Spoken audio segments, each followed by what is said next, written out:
எல்லோருக்கும் வணக்கம். இன்னைக்கு பெட் டைம் ஸ்டோரிஸில் நம்ம பார்க்கக்கூடிய subject how good are you in facing challenges. நீங்கள் பிரச்சனைகளை எதிர்கொள்வதில் எவ்வளவு சாமர்த்தியசாலி. டைரக்டாக கதைக்கு போயிடலாமா? ஒரு இளம் பெண், அவங்களுக்கு ஒரு 18-20 வயசு இருக்கும். அவங்க அப்பா ஒரு பெரிய 5 ஸ்டார் ஹோட்டலில் செஃப்பாக இருக்கார். அவரை பார்க்குறதுக்கு அந்த ஹோட்டலுக்கே போகிறா. நேராக அந்த கிச்சனுக்கே போகிறா அவங்க அப்பா இருக்கிறதுக்கு. அவருக்கு ஆச்சரியம், குழந்தை அவர் ஒர்க் பண்ணுற இடத்துக்கே வந்திருக்கா அப்படின்னு. ஆமா, என்னம்மா சர்ப்ரைஸாக வந்திருக்க அப்படின்னு. இப்போ தான் அந்த குழந்தை காலேஜெல்லாம் முடிச்சுட்டு வேலைக்கு போக ஆரம்பிச்சிருக்காங்க. லைஃப்பில் புது புது சேலஞ்சஸை ஃபேஸ் பண்ணுறாங்க. அதை சமாளிக்க முடியல. அதுக்கு தான் அப்பாட்ட சொல்கிறான். அப்போது ஆஃபீஸில் ஒரு புது ஒர்க்கு கொடுக்குறாங்கப்பா, அது என்னன்னே தெரியல, அது புரிஞ்சிக்கவே முடியல, அது எப்படி அணுகணும், யார் ஐடியா கொடுப்பான்னு தெரியல, அதுக்குள்ளே வேற ஒரு டாஸ்க் கொடுக்குறாங்க, அதை பற்றி ஒன்றும் தெரியல, ஒரு சேலஞ்சுக்கு அப்புறம் ஒரு சேலஞ்சு, நான் இங்கே தோத்துட்ருக்கேன், அங்கே ஜெயிச்சிட்ருக்கேன், ஒன்றும் புரியலப்பா அப்படின்னு சொல்லிட்டே இருக்கான். இவர் என்ன பண்ணுறாரு, செஃப் இல்லை, அடுப்பில் 3 அடுப்பு இருக்குது, அதில் 3லையுமே கொஞ்சம் தண்ணி சூடாக்கிறதுக்கு வைக்கிறார். 3லையுமே வைக்கிறார் ஒரே அளவு தண்ணி. இந்த குழந்தைக்கு எப்படி இருக்குன்னா, நான் அப்பா கிட்ட இவ்வளோ சீரியஸாக சொல்கிறோம், அவரோட வேலையிலே பிஸியாக இருக்காருன்னு. என்னப்பா நான் ஏதோ சொல்கிறேன், நீங்கள் இது பண்ணிகிட்டே இருக்கீங்கன்னு. இல்லைம்மா நீ சொல்லு, நான் கேட்டுட்டு தான் இருக்கேன், சொல்லு அப்படின்னு. இல்லை எனக்கு ஐடியா வேணும்ப்பா, நான் இந்த பிரச்சனையெல்லாம் சமாளிக்க தெரிலப்பா அப்படி இப்படின்னு. இது சொல்லிட்டே இருக்கிறதுக்குள்ளே அந்த தண்ணி நல்லா கொதிச்சிச்சு 3மே. அவர் என்ன பண்ணுறாருன்னா, ஃபஸ்ட்டு கொதிச்சிட்டு இருக்குல்ல, அதில் நிறைய உருளைக்கிழங்கு போடுறாரு, அடுத்ததில் முட்டையை போடுறாரு, 3ஆவதுல இந்த காஃபி பீன்ஸ் இருக்குல்ல அது போடுறாரு. இவ பார்க்குறா, என்ன அப்பா ஏதோ சமைக்கிறார் போகுது சீரியஸாக, நம்ம சொல்கிறது ஒன்றும் கேட்க மாட்டாருன்னு.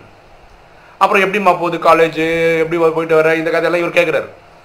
அந்த பொண்ணு திரும்ப திரும்ப இந்த சப்ஜெக்ட்டுக்கே வர, நான் என்ன பண்ணும்ப்பா, எப்படிப்பா இதை ஹேண்டில் பண்ணுறது, அதுக்கு எதாவது சொல்லுங்கப்பா, நீங்கள் என்னடா சமைச்சினே இருக்கீங்க அப்படி இப்படின்னு. ஒரு 20-25 மினிட்ஸ் ஆகிடுச்சு. இது எல்லாமே நல்லா வெந்துடுச்சு. அவாமா ஒரு விஷயம் சொல்கிறேன்னு சொல்லி கூட்டிகிட்டு போகிறார். அப்போ அந்த உருளைக்கிழங்கெல்லாம் எடுத்து ஒரு பிளேட்டில் வைக்கிறாரு, அந்த வெந்து போன முட்டைகள் எல்லாம் தூக்கி வேற ஒரு பிளேட்டில் வைக்கிறாரு, அந்த காஃபி பீன்லாம் ஒரு மக்கில் எடுத்து ஒரு காஃபி கப்பில் வச்சு வெளியே எடுத்து வைக்கிறாரு. இப்போ நம்ம என்ன பண்ணியிருக்கோம் தெரியுதாம்மான்னு கேட்குறாரு. என்ன பண்ணியிருக்கீங்க, உருளைக்கிழங்க முட்டையை காஃபி பீன்ஸை வேக வச்சுருக்கீங்க, இதில் என்ன இருக்குது பெரிய விஷயம் அப்படின்றான். அப்போ அப்பா சொல்கிறாரு, இல்லைம்மா இதில் உனக்கு சொல்கிறதுக்கு தான் இது பண்ணியிருக்கேன், புரிய வைக்கிறதுக்கு தான், ஒரு எக்ஸாம்பிளோட சொன்னால் நல்லாயிருக்கும்ல அப்படின்னு. ஒரு உருளைக்கிழங்கை வேக வைக்கிறதுல முட்டை வேக வைக்கிறதுல என்னப்பா புதுசாக கற்றுக்க முடியும்.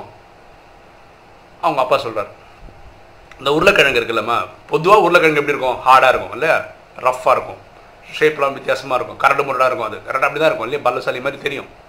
ஆனால் வெந்து வந்ததுக்கப்புறம் உருளைக்கிழங்கு எப்படி இருக்கும், குழஞ்சி போய்டும், ரொம்ப சாஃப்டாகிடும்.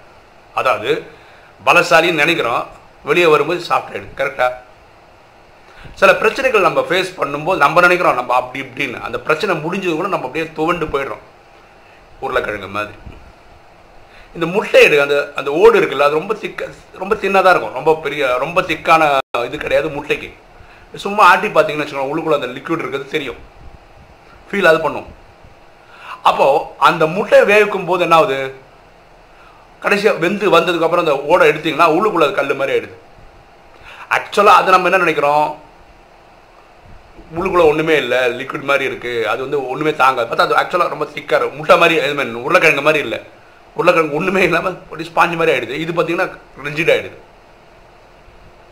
அந்த காஃபி பீன் பார்த்தீங்கன்னா என்னென்னா, அது வெந்து வரும்போது அது ஒரு நறுமணம் தரும், அவ்வளோ புத்துணர்ச்சி தரும். கரெக்டாக குடிச்சு பார்த்தவங்களுக்கு அப்படி ஒரு எனர்ஜி, இவ்வளோ இல்லாத ஒரு எனர்ஜி புதுசாக வந்த மாதிரி இருக்கும். கரெக்டாக அப்போ அப்பா சொல்கிறாரு, ஒரு பிரச்சனை வரும்போது நம்ம எப்படி இருக்கணும்னு ஒரு இடத்துல பார்த்துட்டா நல்லது. உருளைக்கிழங்கு மாதிரி இருக்குமா, முட்டை மாதிரி இருக்குமா, இந்த காஃபி பீன் மாதிரி இருக்குமா. நம்ம நினச்சிக்கிறோம் நம்ம இந்த உருளைக்கிழங்கு மாதிரி நல்லா ரஃப் அண்ட் டஃப் தான் நினைக்கிறோம். ஆனால் பிரச்சனை முடியும் போது அந்த சேலஞ்சஸை ஃபேஸ் பண்ணி முடிஞ்ச உடனே அப்படியே பஞ்சு மாதிரி ஆகிடுறோம், சாஃப்ட் ஆகிடுறோம், முடியல டயர்ட் ஆகிடுறோம். இப்படி இருக்குமான்னு பார்த்தா நல்லது. இல்லை முட்டை மாதிரி வீக்காக இருப்பாங்க, ஆனால் பிரச்சனைன்னு வரும்போது அது முடிச்சு வரும்போது ஜெயிச்சு வந்துடுறாங்க, அப்படி இருக்குமா. ஆனால் எப்படி இருந்தால் நல்லதுமா, இந்த காஃபி பீன் மாதிரி இருந்தால் நல்லது.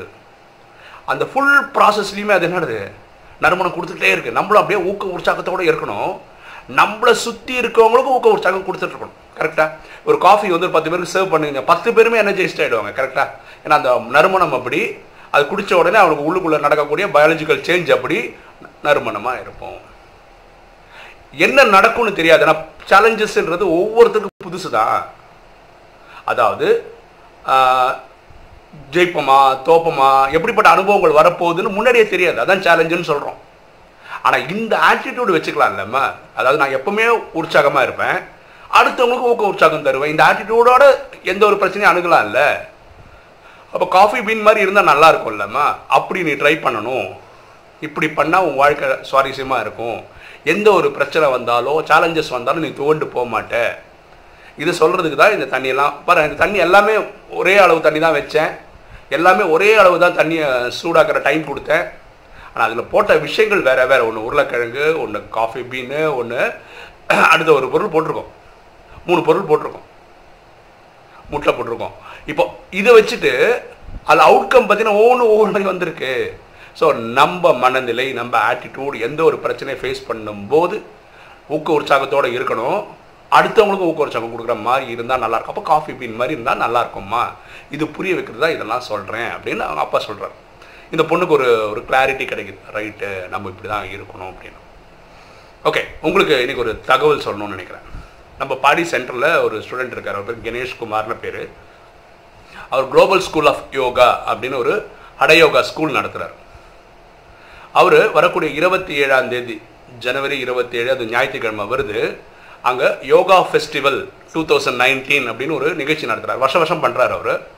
அதில் வந்து காலம்பரம் ஒரு 7-8 மணிக்கு ஆரம்பிக்குது, சாயந்தரம் 4-5 மணி வரைக்கும் இருக்கும். அதில் பல விஷயங்களில் போட்டி நடக்கும். யோகா ஸ்கூலுன்றதுனால தனி யோகாவுக்கு பெண்டிங், ட்விஸ்டிங், அப்படி டிஃப்ரெண்ட் யோகா இருக்குது இல்லையா, ஹட யோகா, அதுக்கெல்லாம் இது. அப்போ யோகா சாம்பியன் சொல்லி ஒரு 5-6 யோகா ஒன்றா பண்ணி காமிக்க, அந்த மாதிரி ஒரு போட்டி, படம் வரைகிற போட்டி, பேச்சு போட்டி, கவிதை போட்டி, இந்த மாதிரி நிறைய தலைப்புகளில் போட்டிகள் இருக்குது. ஆக்சுவலாக இந்த வீடியோவில் நம்ம எதுக்கு சொல்கிறோம்னா, விருப்பப்பட்டவங்க கலந்துக்கலாம். அது ஃபீஸோடு தான் இருக்குது. அது அவங்க வெப்சைட்டில் போய் பார்த்தீங்கன்னா தெரிஞ்சிடும். www.globalschoolofyoga.com இதான் அவங்க வெப்சைட்டு. அதில் போய் பார்த்துக்கலாம். ஆக்சுவலாக இதில் எதுக்கு சொல்கிறோம்னா, அன்னைக்கு 27ஆம் தேதிக்கு நமக்கு வந்து வாலண்டியர்ஸ் தேவைப்படுறாங்க, ஜட்ஜஸ் தேவைப்படுறாங்க. அது நம்ம இந்த சர்டிஃபிகேட் கொடுக்கணும்ல, ஜெயிச்சு வர்றவங்களுக்கு அந்த சர்டிஃபிகேட் எழுதுறதுக்கு ஆத்மாக்கள் தேவைப்படுறாங்க.